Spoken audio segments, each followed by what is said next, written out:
Hi friends, ఈరోజు pre మార్కెట్కి సంబంధించిన ప్రధానాంశాలు చర్చించుకుందాం. ముందుగా మిత్రులందరికీ స్వాగతం. ఈరోజు ఆగస్టు 23వ తారీఖు. ముఖ్యంగా మనకి ఏడిఆర్ సెంటిమెంట్ ఎలా ఉందనేది ఒకసారి చూస్తే దీంట్లో హెచ్డిఎఫ్సి బ్యాంక్ ప్రెషర్లో అయితే కనిపిస్తుంది. మనం ఇంతకుముందు డిస్కస్ చేసుకున్నాం కదా, హెచ్డిఎఫ్సి బ్యాంక్లో షేర్స్ అనేది మ్యూచువల్ ఫండ్స్, ఎఫ్ఐఎస్ వీళ్ళందరూ కూడా ఎవరైతే లిమిట్ దాటి హోల్డ్ చేస్తున్నారో వాళ్ళు సెల్ చేయాల్సిన పరిస్థితిలో ఉంది. So and interesting trend line కూడా బ్రేక్ డౌన్ జరిగింది, అది కూడా చూద్దాం. ఇకపోతే ఐసిఐసిఐ బ్యాంక్ కూడా వీక్గా క్లోజ్ అయింది. డాక్టర్ రెడ్డీస్ వీక్గా ఉంది. ఒక విప్రో, ఇన్ఫోసిస్ ఐటీ సెక్టార్ అనుకోవచ్చు, ఇది కొద్దిగా పాజిటివ్లో క్లోజ్ అయింది. ఎనీహౌ మనకేంటంటే మిక్స్డ్ కాంటెక్స్ట్ అనేది కనిపిస్తుంది. బ్యాంక్స్లోనేమో కొంత సెల్లింగ్ ప్రెషర్ ఉంది, ఐటీలో కొంత రికవరీ అనేది క్లియర్గా కనిపిస్తుంది. ఇండియన్ ఇండిసెస్ ఎలా పర్ఫామ్ చేసినాయి అనేది ఒకసారి చూస్తే ముఖ్యంగా PSC bank, pharma, IT, financial services and Nifty bank మొత్తం కూడా స్లైట్ నెగిటివ్గా క్లోజ్ అయినాయి. ముఖ్యంగా ఏంటంటే మనకి మిడ్ క్యాప్ అవుట్ పర్ఫామ్ చేస్తుంది అండ్ మెటల్స్, ఎఫ్ఎంసీజీ, మీడియా, ఇన్ఫ్రాస్ట్రక్చర్లో కొంత రికవరీ అయితే కనిపిస్తుంది. ఓవరాల్గా బిగ్గర్ పిక్చర్ అనేది మనం చూసుకున్నట్టయితే మిక్స్డ్ కాంటెక్స్ట్ అనేది అగైన్ ఇక్కడ కనిపిస్తుంది. ఒక 55% స్టిల్ పాజిటివ్గా ఉన్నాయి, ఒక 45% అయితే ఇండిసెస్ నెగిటివ్గా అయితే క్లోజ్ అయినట్టు తెలుస్తుంది. అదేవిధంగా గ్లోబల్ సెంటిమెంట్ అనేది ఒకసారి చూద్దాం. దీంట్లో S&P 500 విక్స్ అనేది కూల్ అయింది ప్రస్తుతానికి, దట్ ఈస్ గుడ్ అనమాట, స్టేబుల్గా ఉందని చెప్పేసి చెప్పుకోవచ్చు. ఇకపోతే మనకి గిఫ్ట్ నిఫ్టీ ప్రస్తుతం ఇంకా అప్డేట్ అవ్వలేదు యాక్చువల్గా. అండ్ సౌత్ కొరియా అయితే పాజిటివ్గా ఉంది. దాని తరువాత మనకి రష్యా, ఏషియన్ మార్కెట్, జపాన్ ఈ రెండు కూడా స్ట్రాంగ్గా కనిపిస్తూ ఉన్నాయి. ముఖ్యంగా డౌ జోన్స్ అనేది పాజిటివ్గా ట్రేడ్ అవుతుంది. సో మిక్స్డ్ కాంటెక్స్ట్ అనేది కనిపిస్తుంది. ఒక 70% గ్లోబల్ క్యూస్ అనేది ప్రస్తుతానికైతే పాజిటివ్గా ట్రేడ్ అవుతున్నట్టు తెలుస్తుంది. మార్కెట్స్ S&P 500 విక్స్ కూడా కూల్ అయింది కాబట్టి మార్కెట్లో కొంత స్టెబిలిటీ అనేది ఉండొచ్చు. ఇక ఎకనామిక్ క్యాలెండర్ అనేది నిన్నటి డేటా అనేది చూసుకున్నట్లయితే ముఖ్యంగా ఈ యొక్క 3 స్టార్ ఉన్న ఎగ్జిస్టింగ్ హోమ్ సేల్స్ అనేది వెరీ ఇంపార్టెంట్ అని చెప్పేసి చెప్పుకోవడం జరిగింది. ఇక్కడ యూఎస్కి సంబంధించిన డేటా ప్రీవియస్గా ఏంటంటే 4.16 మిలియన్ ఏదైతే డేటా ఉందో ఆ డేటా రావడం జరిగింది. ఈసారి 4.15 ఎక్స్పెక్ట్ చేశారు, అంటే ప్రీవియస్ దానికంటే తక్కువ, బట్ ఈసారి ఇంకా తక్కువ రావడం అనేది జరిగిందనమాట. హోమ్ సేల్స్ అనేవి తగ్గినట్టు తెలుస్తూ ఉంది, ఇది నెగిటివ్. ఇక ఈరోజు విషయానికి వస్తే మనకి క్రూడ్ ఆయిల్ ఇది వచ్చేసరికి స్టాక్స్ అనేది అంటే ఏమంటాం, క్రూడ్ ఆయిల్ బావులు అంటాం కదా, అవి పెంచడం అనేది జరిగింది. ఎప్పుడైతే పెరుగుతుందో క్రూడ్ ఆయిల్ ప్రైసెస్ ఏంటంటే సప్లై అనేది పెరగటం వల్ల ప్రైసెస్ అనేది తగ్గుతుంది అనమాట. డెఫినెట్గా ఏంటంటే ఇది క్రూడ్ ఆయిల్కి నెగిటివ్. సో ఎనీహౌ ఇంపోర్ట్ చేసుకునే కంట్రీస్ ఉన్నాయి లైక్ చైనా కానీ, ఇండియా కానీ, వాళ్ళకి ఇది పాజిటివ్ అని చెప్పేసి చెప్పుకోవచ్చు. అయితే ఈరోజు మనకి యూఎస్కి సంబంధించిన డేటా అనేది బిల్డింగ్ పర్మిట్స్ రావాల్సి ఉంది, 5:30కి వస్తుంది. ఇది వెరీ ఇంపార్టెంట్ డేటా. దాని తర్వాత S&P global US PMI data అనేది రావడం జరుగుతుంది యూఎస్కి సంబంధించింది. S&P గ్లోబల్ అనే సంస్థ ఏంటంటే వాళ్ళు సర్వే చేసి ఈ డేటా అనేది రిలీజ్ చేస్తారు. ఓకే, పర్చేజింగ్ మేనేజర్స్ ఇండెక్స్ అని చెప్పేసి, అది కూడా వెరీ ఇంపార్టెంట్. దాని తర్వాత న్యూ హోమ్ సేల్స్ ఎలా ఉన్నాయి, ఇంతకుముందు చూసిందేమో నిన్న ఎగ్జిస్టింగ్ హోమ్ సేల్స్ అవి తగ్గాయి యూఎస్లో, ఇవేం న్యూ హోమ్ సేల్స్ అనమాట. అది ఎలా ఉందనేది కూడా చూడాలి. దాని తర్వాత క్రూడ్ ఆయిల్ ఇన్వెంటరీస్ డేటా కూడా మనకి నైట్ 8 o'clock రావడం జరుగుతుంది, ఇది కూడా వెరీ ఇంపార్టెంట్ ఫ్యాక్టర్. ఇక బ్యాన్ లిస్ట్లో ఉన్న స్టాక్స్ అనేది మనం చూసుకున్నట్టయితే ఇవన్నీ కూడా బ్యాన్ లిస్ట్లో ఉన్నాయి ఫ్రెండ్స్. ఓకే, ప్రీవియస్గా చంబల్ ఫెర్టిలైజర్స్ బ్యాన్ లిస్ట్లో ఉంది, అది ఇప్పుడు తీసేశారనమాట. దీంట్లో ఏంటంటే మనం ఫ్యూచర్ అండ్ ఆప్షన్స్ ట్రేడ్ అయితే చేసుకోవచ్చు. అయితే ఇక్కడ ఏవైతే లిస్ట్ మొత్తం కనిపిస్తుందో వీటిలో ఫ్యూచర్ అండ్ ఆప్షన్స్ ట్రేడ్ అనేది మనం చేయకూడదు, చేయలేము. ఇకపోతే ఫ్యూచర్ అండ్ ఆప్షన్స్ నుంచి ఎటువంటి స్టాక్ కూడా రిజల్ట్స్ అనేది ఇవ్వట్లేదు ఫ్రెండ్స్. ఇక ఎఫ్ఐఎస్, డిఐఎస్ డేటా అనేది మనం చూసుకున్నట్టయితే ఈ యొక్క డేటాలో ఎఫ్ఐఎస్ అయితే సెల్ చేసినట్టు తెలుస్తుంది, అంటే షార్ట్ పొజిషన్ అనేది via future and options buildup చేసినట్టు తెలుస్తుంది. క్లయింట్ మాత్రం లాంగ్ పొజిషన్ బిల్డప్ చేసినట్టు తెలుస్తుంది. ప్రొప్రైటరీ, డిఐఎస్ వీళ్ళందరూ కూడా షార్ట్ పొజిషన్ బిల్డప్ చేసినట్టు తెలుస్తుంది. జనరల్గా మనం అబ్జర్వ్ చేస్తే ఫ్యూచర్ అండ్ ఆప్షన్స్లో డిఐఎస్ చాలా తక్కువగా పార్టిసిపేట్ చేస్తారు, ఎఫ్ఐఎస్ చాలా ఎక్కువగా పార్టిసిపేట్ చేస్తారు ఫ్రెండ్స్. ఇక మనకి ఈ యొక్క డేటా అనేది లాంగ్ బిల్డప్, షార్ట్ బిల్డప్ అనేది చూసుకున్నట్టయితే ఇక్కడ లాంగ్ బిల్డప్లో 7.3%, షార్ట్ కవరింగ్ను కూడా ఏంటంటే మన లాంగ్ బిల్డప్ కింద యాడ్ చేద్దాం. 7, 3, 10 అంటే 10% అనేది మనకేంటంటే లాంగ్ బిల్డప్ జరుగుతున్నట్టు తెలుస్తుంది. బుల్లిష్ అనుకోవచ్చు, లాంగ్ బిల్డప్ కాదు. ఇక్కడ షార్ట్ బిల్డప్ అంటే 1% జరుగుతుంది. అదేవిధంగా లాంగ్ అన్వైండింగ్ అంటే ఆల్రెడీ లాంగ్ తీసుకుంటారు కదా, వాళ్ళు ఎగ్జిట్ అవుతుంది, దాన్ని ఏంటంటే లాంగ్ అన్వైండింగ్ అంటారు. అది మొత్తం కలిపినా కానీ 2.5% అనేది కనిపిస్తుంది. ప్రస్తుతం అయితే ఒక బుల్లిష్ కాంటెక్స్ట్ అనేది ఇక్కడ ఫ్యూచర్ అండ్ ఆప్షన్స్ బిల్డప్, ఇది ఓన్లీ ఫీచర్స్ బిల్డప్ అనేది ఆ విధంగా జరుగుతుందన్నమాట లాంగ్ సైడ్ అనేది. ఇక ఓవరాల్గా ఈ రైజ్ అయిన స్టాక్స్ అనేది చూసుకున్నట్టయితే మనకి పెరుగుతున్న స్టాక్స్ ప్రీవియస్ క్లోజ్తో పోలిస్తే దాంట్లో 10% అనేది కనిపిస్తుంది. అదేవిధంగా తగ్గుతున్న స్టాక్స్ డిక్లైన్స్ అంటాం కదా, అవి వచ్చేసరికి 2% అనేది కనిపిస్తుంది. ఇది కూడా ఏంటంటే మనకి బుల్లిష్ సైడ్ అనేది సజెస్ట్ చేస్తుంది. అన్చేంజ్ వచ్చేసరికి 87% అనేది కనిపిస్తుంది. ఇది మనకేంటంటే సైడ్ వేస్ అనేది రిప్రజెంట్ చేస్తుంది. 87% ఆఫ్ ద స్టాక్స్ ఏం చేస్తున్నాయి అంటే ఫ్యూచర్ అండ్ ఆప్షన్స్లో సైడ్ వేస్లో ఉన్నాయని చెప్పేసి చెప్తుంది, పెరగట్లేదు తగ్గట్లేదు. సో దానివల్ల ఏంటంటే మనం మార్కెట్లో పెద్ద మూవ్స్ అనేది ఎక్స్పెక్ట్ చేయలేం. ఒకవేళ ఈ యొక్క రేషియో అడ్వాన్స్ డిక్లైన్ రేషియో అనేది ఎక్కువగా ఉందంటే దాంట్లో ఏంటంటే కొంత మనకి బుల్లిష్నెస్ కానీ బేరిష్నెస్ కానీ చెప్పొచ్చు. ప్రస్తుతం అయితే కొద్దిగా ఉన్నది అది బుల్లిష్నెస్ అనేది కనిపిస్తుంది. ఇక ఎఫ్ఐఎస్డిఐస్ అయితే సెల్ చేస్తూ వస్తున్నారు. దీనికి మెయిన్ రీజన్ ఏంటంటే యుఎస్లో బాండ్ ఈల్డ్స్ అంటే బాండ్కి సంబంధించిన ఇంట్రెస్ట్ రేట్స్ అనేది పెరుగుతున్నాయి. అక్కడ పెట్టుబడులు పెట్టుకుంటున్నారు చాలామంది ఈ యొక్క ఈక్విటీ నుంచి ఎగ్జిట్ అయిపోయి. అండ్ ఫెడ్ కూడా ఏం చేసిందంటే ముందు వడ్డీ రేట్లు పెంచుదామని చెప్పేసి చెప్పడం జరిగింది. సో చాలామంది ఈ యొక్క ఫండ్స్ అనేది తీసేస్తూ అక్కడ ఇన్వెస్ట్ చేసుకుంటున్నారు అన్నమాట బాండ్స్లో, ఎందుకంటే మంచి ఇంట్రెస్ట్ వస్తుంది కాబట్టి.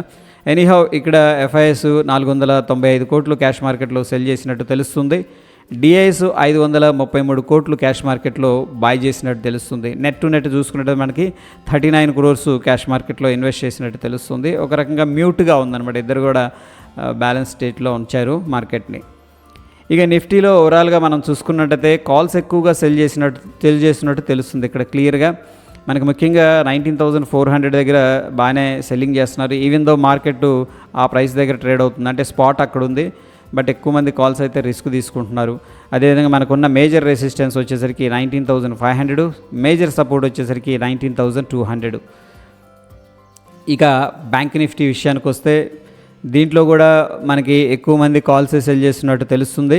అదేవిధంగా చాలామంది 44,000 దగ్గర స్ట్రాడల్ ప్లే అనేది చేస్తున్నారు. స్ట్రాడల్ అంటే 44,000 కాలు 44,000 పుట్ అనేది సెల్ చేస్తున్నట్టు తెలుస్తుంది, ఎందుకంటే హైయెస్ట్ ఓపెన్ ఇంట్రెస్ట్ అనేది ఇక్కడ కనిపిస్తుంది. ఇక మేజర్గా 44,500 మనకున్న రెసిస్టెన్స్ లెవెల్, అదేవిధంగా 43,800 మనకున్న మేజర్ సపోర్ట్ లెవెల్ అని చెప్పేసి చెప్పుకోవచ్చు.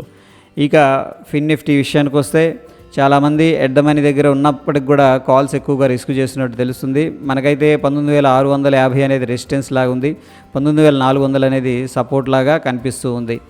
అయితే ఓవరాల్గా ఎక్కువ మంది బిగ్గర్ పిక్చర్లో చూసుకున్నట్టయితే కాల్స్ ఎక్కువగా సెల్ చేసినట్టు తెలుస్తుంది. కాల్స్ ఎక్కువ సెల్ చేస్తున్నారు అంటే అర్థం మార్కెట్ కొంత బేరిష్ సెంటిమెంట్లో ఉందని చెప్పేసి మీనింగ్. ఇకపోతే మిడ్ క్యాప్లో మనకి 8,500 అనేది స్ట్రాంగ్ సపోర్ట్ అయితే ఉంది. అండ్ 8,800 దగ్గర అయితే కొద్దిగా కాల్ సెల్ చేసినట్టు తెలుస్తుంది. మిడ్ క్యాప్ అయితే ఓవరాల్గా కొంత బుల్లిష్నెస్లో కనిపిస్తూ ఉంది అండ్ ఎక్కువగా పుట్స్ సెల్ చేస్తున్నట్టు తెలుస్తూ ఉంది. సో ఇక మనకి ఈ యొక్క డౌ జోన్స్ అనేది మనం అబ్జర్వ్ చేసుకున్నట్టయితే US30 అంటాం కదా, డౌ జోన్స్ ఇండస్ట్రియల్ యావరేజ్, ఇది డౌన్ టిక్లోనే నడుస్తుంది. లాస్ట్ కొంత 34,255 ఈ లెవెల్ దగ్గర ఏంటంటే కొంత సపోర్ట్ అయితే తీసుకున్నట్టు తెలుస్తుంది, ఎందుకంటే 1 2 3 డేస్ నుంచి కూడా లో అనేది రెస్పెక్ట్ చేస్తుంది ఇది ఈ లెవెల్ దగ్గర.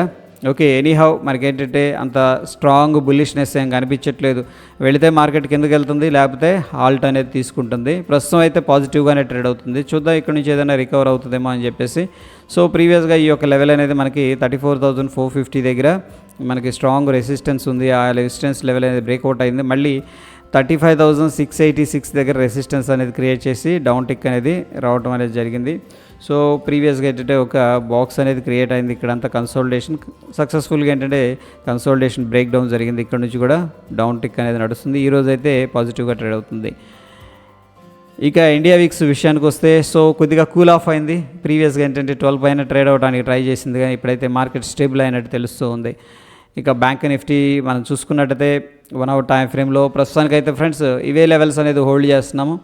డౌన్ సైడ్ వచ్చేసరికి మనకి 43,800 అండ్ అప్ సైడ్ వచ్చేసరికి 44,155 ఈ రెండు కూడా ఏంటంటే మనం లెవెల్స్ అనేది వాచ్ చేయొచ్చు. అండ్ ఒకవేళ ఇంట్రాడేలో మనం వెరీ యాక్టివ్గా ఉంటే కూడా ఈ యొక్క పర్టికులర్ లెవెల్ అనేది కూడా వెరీ ఇంట్రెస్టింగ్ లెవెల్ ఉంటుంది. ఏదైతే బ్లాక్ లైన్ అయితే మార్క్ చేశానో ఈ లైన్ అనేది, ఎందుకంటే ప్రైస్ అనేది ప్రీవియస్గా సపోర్ట్ తీసుకుంది, మళ్ళీ ఆ సపోర్ట్ దగ్గర ఉంది.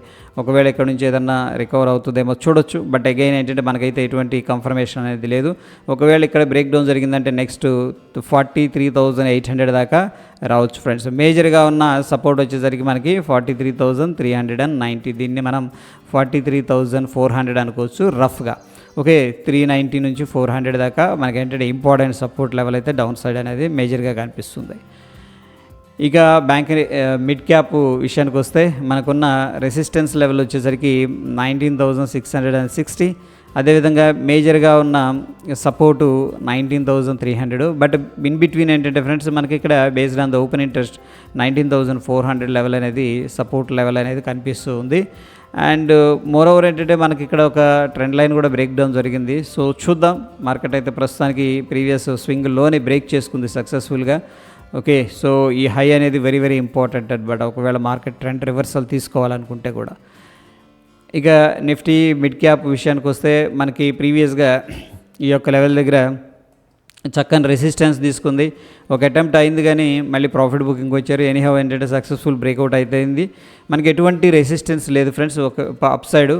అండ్ డౌన్ సైడ్ మనకు వచ్చేసరికి 8,650 అనేది మనకున్న సపోర్ట్ అనమాట. మార్కెట్ ఇక్కడికి వస్తే సపోర్ట్ తీసుకునే అవకాశం అయితే ఉంది. ఇక మన నిఫ్టీ అనేది చూసుకున్నట్లయితే ప్రస్తుతం చక్కగా ట్రెండ్ లైన్ని రెస్పెక్ట్ చేసుకుంటూ వెళ్తూ ఉంది. అండ్ మోరోవర్ ఏంటంటే మళ్ళీ ఒక ట్రెండ్ లైన్ అయితే ఇక్కడ బ్రేక్అవుట్ జరుగుతుంది. ఇక్కడ ప్రైస్ యాక్టివిటీ అనేది అబ్జర్వ్ చేసుకోవాలి ప్రస్తుతానికి. దీంట్లో మనకి మేజర్గా వచ్చేసరికి ఫ్రెండ్స్ 19,442 అనేది మనకున్న ఇమీడియట్ రెసిస్టెన్స్ లెవెల్. అదేవిధంగా మనం చూసుకున్నట్టయితే స్ట్రాంగ్ సపోర్ట్ లెవెల్ వచ్చేసరికి 19,258 డౌన్ సైడ్ అనేది మనకు క్లియర్గా కనిపిస్తుంది. ఓకే, ఇన్ బిట్వీన్ మన లోవర్ టైం ఫ్రేమ్లో కన్నా ట్రేడ్ చేయాలంటే ఈ యొక్క లెవెల్ లెవెల్ అనేది మార్క్ చేస్తున్నాను చూడండి. 19,375-77 మధ్య ప్రీవియస్గా స్వింగ్ సపోర్ట్ ఉంది. ఫిన్ నిఫ్టీలో అయితే బ్రేక్ డౌన్ జరిగింది క్లియర్గా. సో మేబీ ప్రైస్ యాక్షన్ మనం అబ్జర్వ్ చేసుకొని ఈ పాయింట్ దగ్గర ఏదన్నా రివర్సల్ వస్తే అప్ సైడ్ ప్లాన్ చేసుకోవచ్చు ఈ యొక్క ట్రెండ్ లైన్ దాకా టార్గెట్తో. ఒకవేళ కన్సల్టేషన్ తీసుకొని బ్రేక్ డౌన్ జరిగిందంటే ఫర్దర్ ఫాల్ అనేది మనం ఎక్స్పెక్ట్ అయితే చేసుకోవచ్చు. ఇకపోతే మనకి గిఫ్ట్ నిఫ్టీ అనేది ఓపెన్ అయింది. సో చూద్దాం gift Nifty daily time frame. So కొంతమంది అడిగారనమాట, మనకు మార్కెట్ ఓపెన్ అవ్వలేదు కదా, మనం ఎలా ప్రెడిక్ట్ చేస్తామని చెప్పేసి. గిఫ్ట్ నిఫ్టీ ఏంటంటే ఫ్రెండ్స్ మనకి ఇండియాలో నేషనల్ ఇంటర్నేషనల్ స్టాక్ ఎక్స్చేంజ్లో ట్రేడ్ అవుతుంది అనమాట. ఇది గుజరాత్లో ఆల్రెడీ ఇక్కడ నుంచి ట్రేడింగ్ అనేది జరుగుతుంది. అయితే ఇది మార్నింగ్ ఏంటంటే 6:30కి ఓపెన్ అవుతుంది, నైట్ 1:30కి క్లోజ్ అవుతుంది అనమాట మనకి. సో ఇది మనకి అడ్వాన్స్గా ఉంది. మన మార్కెట్స్ వచ్చేసరికి 9:15కి ఓపెన్ అవుతాయి కదా, ప్రీ మార్కెట్ 9ంటికి ఓపెన్ అవుతుంది. బట్ ఎనీహౌ ఇది మార్నింగ్ 6:30కి ఓపెన్ అవుతుంది కాబట్టి మనకేంటంటే ఇండికేషన్ ఇస్తుంది అసలు దీంట్లో ఏమైనా స్ట్రెంత్ ఉందా ఏంటి అని చెప్పేసి. సో ఎనీహౌ చూడండి, ఇక్కడ ప్రీవియస్గా మనం అనుకున్నాం ప్రీవియస్ రేంజ్లోనే ట్రేడ్ అవుతుంది అని చెప్పేసి. ఈ యొక్క క్యాండిల్ హై కానీ బ్రేక్ చేయలేదు, ఈ క్యాండిల్ లో కానీ బ్రేక్ చేయలేదు. అండ్ ఇక్కడ ఇన్సైడ్ క్యాండిల్ ఫార్మేషన్ అయితే జరిగింది. దాని తర్వాత ఇండెసిషన్ జరిగింది, కిందకు వచ్చారు మళ్ళీ బై చేశారు, పైకి వెళ్ళింది. ఎక్కడైతే క్లోజ్ అయిందో ప్రీవియస్ ఓపెన్ అయిందో అక్కడే క్లోజ్ అయిపోయింది గిఫ్ట్ నిఫ్టీ. ఒక రకంగా ఇండెసిషన్ డోజీ అంటాం కదా, అటువంటి క్యాండిల్ ఫార్మేషన్ అయితే మనకు కనిపించింది అనమాట. ఇప్పుడు ఏం జరిగిందంటే డైరెక్ట్ గ్యాప్ డౌన్ జరిగింది చూడండి ఇక్కడ. సో గ్యాప్ డౌన్ జరిగిన తర్వాత మళ్ళీ ప్రాఫిట్ బుకింగ్ అనేది చేసుకుంటున్నారు. మార్కెట్లో అంత అగ్రెసివ్ సెంటిమెంట్ అయితే ప్రస్తుతం లేదు. అండ్ ప్రస్తుతం ఉన్న ప్రైస్ ప్రకారం మనం చూసుకున్నట్టయితే గిఫ్ట్ నిఫ్టీ 19,338 దగ్గర ట్రేడ్ అవుతుంది. అదేవిధంగా మన నిఫ్టీ ఎక్కడ క్లోజ్ అయింది, 19,396 దగ్గర క్లోజ్ అయింది. అండ్ ఆఫ్ కోర్స్ ఏంటంటే రెండింటికి డిఫరెన్స్ ఉంటుంది. ఇంకో ప్రశ్న ఏంటంటే ఇదేమో మనం చూసేది నిఫ్టీ అంటే స్పాట్ అనమాట. మనం ఏదైతే నిఫ్టీ చూస్తున్నామో ఇది స్పాట్. ఓకే, స్పాట్ అంటే నిఫ్టీ 50 స్టాక్స్ ఉన్నాయి కదా, దాని యొక్క వెయిటేజ్ని బట్టి యావరేజ్ ప్రైస్ అనేది మనం ఇక్కడ తీసుకుంటాం, సింపుల్గా చెప్తున్నాను. అయితే ఇక్కడ గిఫ్ట్ నిఫ్టీ ఏదైతే ఉందో ఇది డిరైవ్డ్ ప్రోడక్ట్, ఇది ఒరిజినల్ కాదు, దీని నుంచి డిరైవ్ చేశారనమాట, ఇది నిఫ్టీ 50 నుంచి. సో ఈ స్పాట్కును ఈ యొక్క డిరైవ్డ్ ప్రోడక్ట్ ఏదైతే ఉందో దీన్ని డెరివేటివ్ ఫ్యూచర్ అంటాం కదా, ఫ్యూచర్స్ అండ్ ఆప్షన్స్ ఏంటంటే డిరైవ్డ్ ప్రోడక్ట్స్ అంటాం. ఆబ్వియస్గా ఏంటంటే ఒక్కొక్కసారి డిఫరెన్స్ అనేది ఉంటుంది. ఓకే, దాన్ని ఆర్బిటరీ డిఫరెన్స్ అంటాం. అది ఫైనల్గా సెటిల్ అయ్యే రోజు మాత్రం రెండు మ్యాచ్ చేస్తారు. ఇన్ బిట్వీన్ ఏంటంటే based on the demand and supply ఈ యొక్క ఆర్బిటరీ డిఫరెన్స్ ఏదైతే ఉందో అది ఉంటూ ఉంటుంది, ఓకే, నేచురల్గానే. అయితే ఇక్కడ మనకి ఈ యొక్క దగ్గర దగ్గర 60 పాయింట్స్ దాకా నెగిటివ్గా ఉంది. సో 60 మనం తీసుకోపోయినా 30-40 పాయింట్స్ అయితే మనం గ్యాప్ డౌన్ అయితే ఎక్స్పెక్ట్ చేసుకోవచ్చు. ఎందుకంటే మనకి గిఫ్ట్ నిఫ్టీ కూడా నెగిటివ్గా ట్రేడ్ అవుతుంది కాబట్టి మనం గ్యాప్ డౌన్ ఎక్స్పెక్ట్ అయితే చేసుకోవచ్చు. సో గ్యాప్ డౌన్ జరిగిన తర్వాత ఎలా ఉంటుంది అనేది based on the price action అనేది మనం డిసైడ్ చేసుకుందాం. ఇక టెక్నికల్ సమరీ అనేది చూసుకున్నట్లయితే బ్యాంక్ నిఫ్టీలో based on the oscillator and indicator still ఏంటంటే స్ట్రాంగ్ సెల్ అనేది సజెస్ట్ చేస్తూ ఉంది. ఇక్కడ నిఫ్టీ 50 వచ్చేసరికి న్యూట్రల్ అనేది సజెస్ట్ చేస్తుంది ఫ్రెండ్స్.